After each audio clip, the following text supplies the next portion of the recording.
O nosso tema está no capítulo do Evangelho segundo o Espiritismo, né? Está no capítulo 16, os itens 9 e 10. O capítulo não se pode servir a Deus e a Mamon. E os itens 9 e 10 falam da verdadeira propriedade. Pascal, nessa mensagem do item 9, ele nos diz, né? Tudo aquilo que nós encontramos ao chegar no planeta Terra, no nosso reencarne, e tudo que deixamos ao partirmos para a espiritualidade, não nos pertence verdadeiramente. Nós temos apenas o gozo dessas coisas. Mas o que é que nós de fato temos, né? Diz Pascal, tudo aquilo que serve ao espírito, ou seja, a inteligência, os conhecimentos e as qualidades morais. E é interessante que nós temos a prova desse fato todos os dias. Sempre que nós observamos aquele serzinho tão pequenininho, tão lindo, que chega ao nosso lar, totalmente dependente de nós, dependente da família, dos seus pais, e observamos, por outro lado, espíritos que partem e deixam tudo aqui, não levam absolutamente nada. Todos os dias nós temos a prova de que nada que do mundo material nós podemos levar. Mas é interessante que ainda assim nós nos deixamos levar pelo apego das coisas materiais, né? A fama, a riqueza, aquele sentimento de posse, ainda nos causam em cada um de nós um efeito muito grande ainda, né? Mas, diante dessa resposta de Pascal, nós lembramos também que Kardec, há uns quatro anos, mais ou menos, antes dessa mensagem, lá antes de 1857, perguntou aos espíritos, né, qual é a razão da reencarnação. Está lá no Livro dos Espíritos, na questão 132.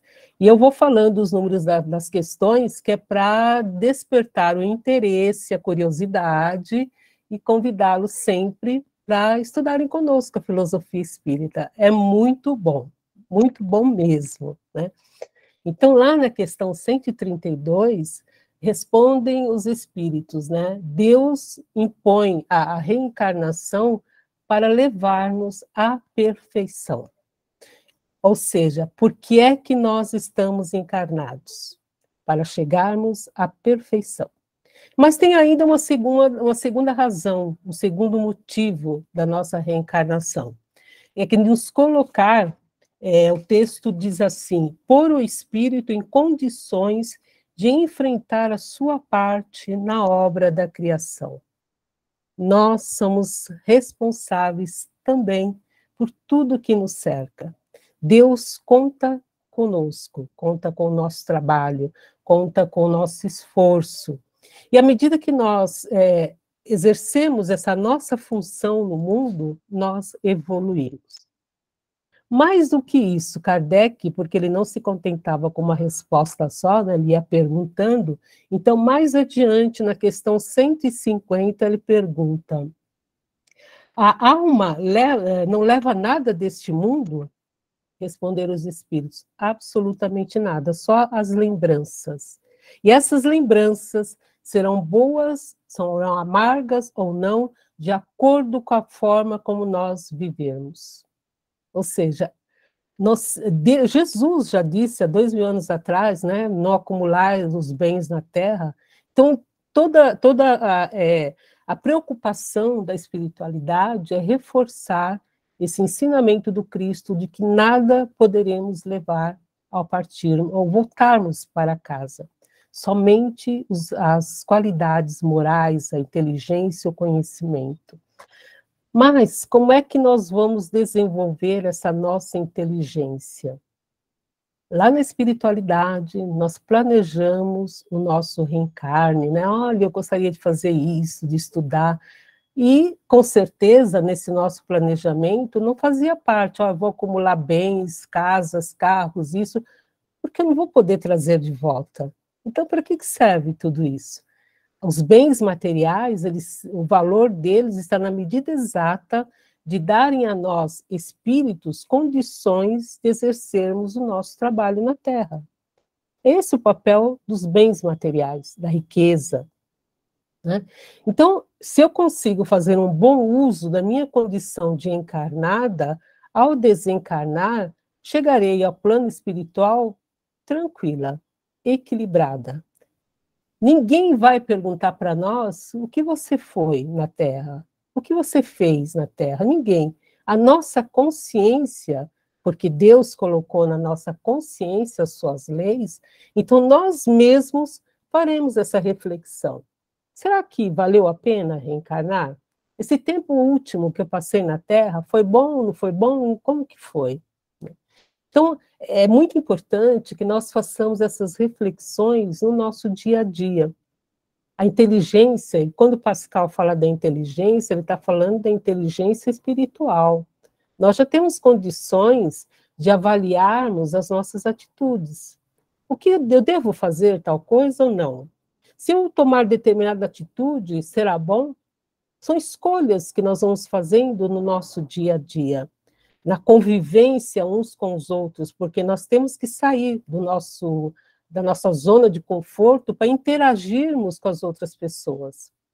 Não há como nos lapidarmos se nós não interagirmos uns com os outros. E aí, nessa convivência, nós vamos avaliando e desenvolvendo essa inteligência espiritual, no sentido de o que eu posso fazer, o que eu devo fazer. Será que vale a pena, numa reunião em família, eu dar uma determinada resposta e causar todo um tumulto? Ah, mas eu sou a dona da verdade. Será que somos, de fato? Às vezes é melhor ficarmos calados, né? Deixa o outro falar. Não importa o que ele diga. Por vezes é melhor ficarmos calados. Será que vale a pena criarmos no nosso lar tantos conflitos porque o outro não age da maneira como eu gostaria que ele agisse? Será que um dia por semana, em algum momento, nós não podemos abrir mão daquela coisa tão rígida, né? Tudo tem que ser assim, do meu jeito, tudo certinho, e aproveitarmos a convivência uns com os outros? Dar risada, conversar, jogar a conversa fora, sabe, aquela coisa tão gostosa que nós perdemos a oportunidade, perdemos a chance da convivência. E vale a pena nós nos afastarmos das pessoas porque não concordamos com um determinado ponto de vista que ela possa ter? E deixarmos de lado aquela amizade, deixarmos de lado a oportunidade daquele abraço fraterno. Passamos por uma pandemia e ficamos tanto tempo isolados. Como foi gostoso rever as pessoas daquele abraço, né?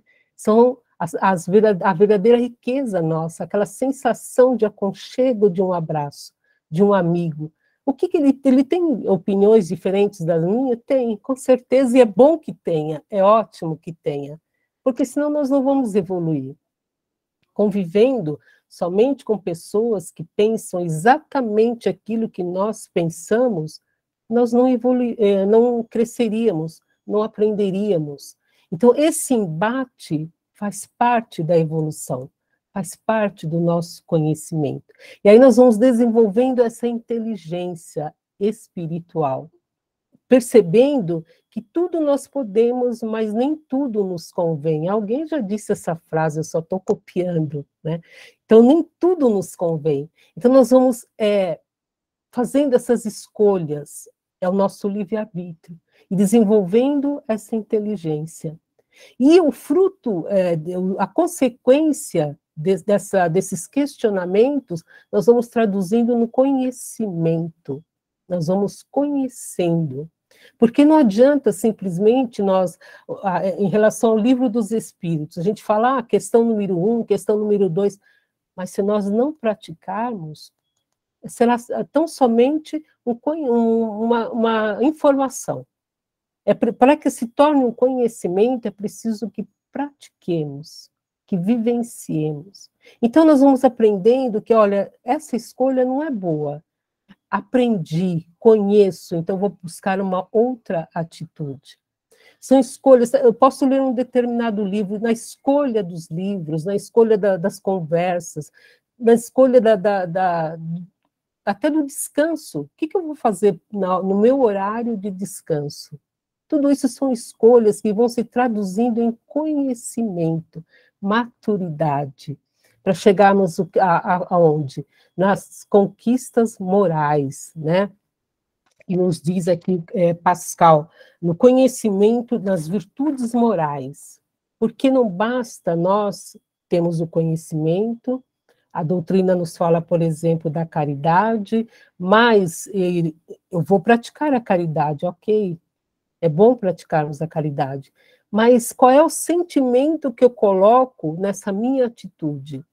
Ou eu estou praticando a caridade porque alguém me disse que é bom e eu vou praticar para ter um determinado resultado, para ter determinadas conquistas. Mas e o meu sentimento? O que eu estou colocando nessa atitude? Isso é o que vale. Então, nós partimos da inteligência para o conhecimento, para conquistarmos o que? Os valores morais. É disso que a doutrina espírita nos fala, que Jesus nos falou, e a doutrina espírita vem reforçar esses ensinamentos para todos nós.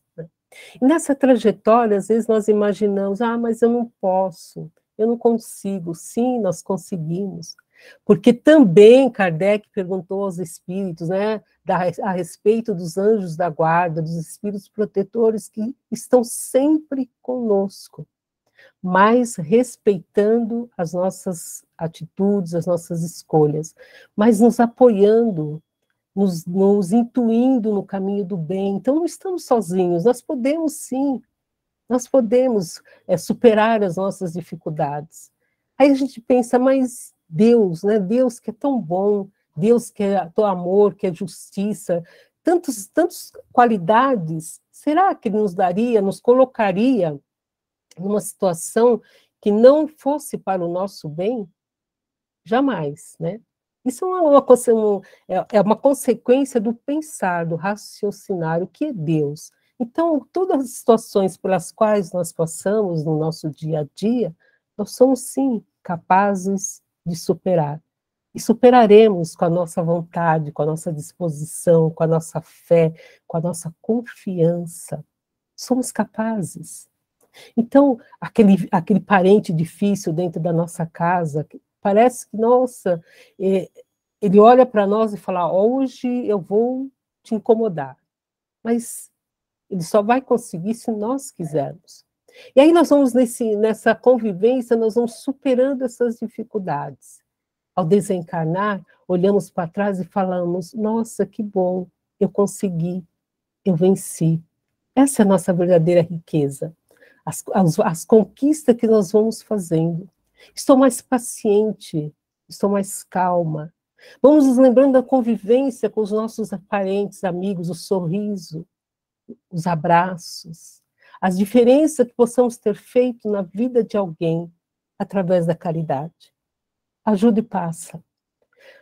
Quem de nós, principalmente os jamais experientes, não vou falar os mais velhos, né, mas os jamais experientes, olhando para trás, não será capaz de identificar alguém que passou pela nossa vida de uma forma assim tão rápida, tão, vamos dizer assim, tão sorrateira, mas que fez toda a diferença na nossa vida.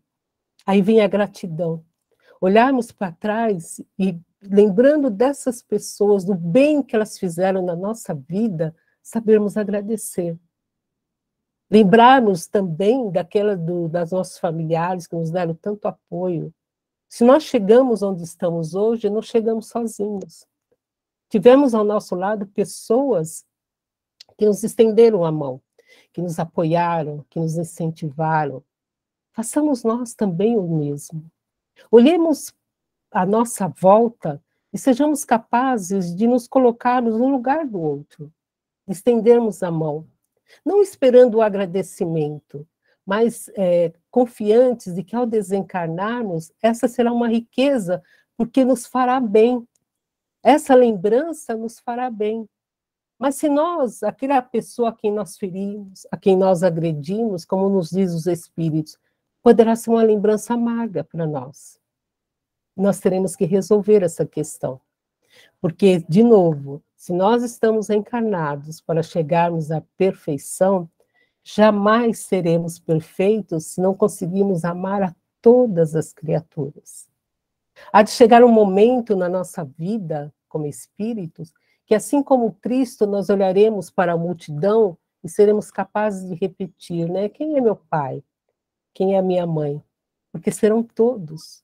O nosso amor será por todos. E não estou falando daquele amor de abraçar, não, o amor de compreendermos as criaturas, de sabermos que cada um está num estágio evolutivo. E ainda assim nós olhamos e percebemos ali um espírito que será perfeito assim como nós. É disso que Jesus falava. Então, esse é o nosso objetivo na vida, podemos ter, em relação a todas as criaturas, essa compreensão, esse mesmo carinho, essa mesma doçura para com todas as pessoas, aceitarmos todos da forma como eles são. Essa é a nossa alegria, sermos capazes de conviver com todos, indistintamente, conversarmos com todos, indistintamente, aceitarmos todas as pessoas e termos a consciência de que, agindo dessa forma, estaremos cumprindo com o nosso papel diante da criação. Olharmos para o mundo e sabermos, nossa, eu faço parte desse planeta, no nosso caso, desse planeta Terra, e sou responsável por tudo que acontece aqui. Olha a grandeza de Deus. Colocar nas nossas mãos tamanha responsabilidade e tamanho presente. É um presente, né? Sabermos que nós somos colaboradores do Pai na evolução do nosso planeta. Falamos antes também do Evangelho no Lar, que contribui muito para esse equilíbrio na nossa vida. E equilibrados, fortalecidos, onde nós estivermos, seremos capazes de levar o amor, de levar a compreensão, de levarmos a alegria a todos os ambientes. Estejamos no trabalho, estejamos numa condução, estejamos no trânsito, em qualquer lugar, a nossa postura há de ser diferente. A nossa postura há de ser de equilíbrio, de tranquilidade, de educação, sabe? Alguém falava, não, como você consegue estar bem nesse ambiente? Sim, estaremos bem em todos os ambientes, porque estaremos equilibrados, cumprindo com a lei de Deus. Isso é a nossa verdadeira riqueza, a paz. Estarmos em paz, estarmos felizes, nos sentimos felizes dentro do possível. Mas o que é a felicidade, né? São pequenos momentos na nossa vida, são essas pequenas situações de prazeres, convívio de família, sabe, a possibilidade de ajudar alguém, são essas pequenas situações que formam, que nos levam à felicidade, que formam a nossa riqueza. Estamos aqui juntos agora, é um momento de felicidade, é um momento de aprendizado, é um momento de gratidão a Deus. E nós vamos levar conosco essa alegria, essa felicidade. Lá no plano espiritual, quando retornarmos para casa, vamos nos reencontrar, né? E falar, você aqui, eu te lembro lá das lives do Irmão X, né? É isso. Isso é a felicidade, essa é a nossa verdadeira riqueza. Então, que no nosso dia a dia, nós saibamos verdadeiramente buscarmos aquilo que realmente é importante para a nossa vida e deixarmos de lado aquilo que não é essencial, aquilo que não seguirá conosco no retorno à nossa casa. Então é isso. Muito obrigada a todos.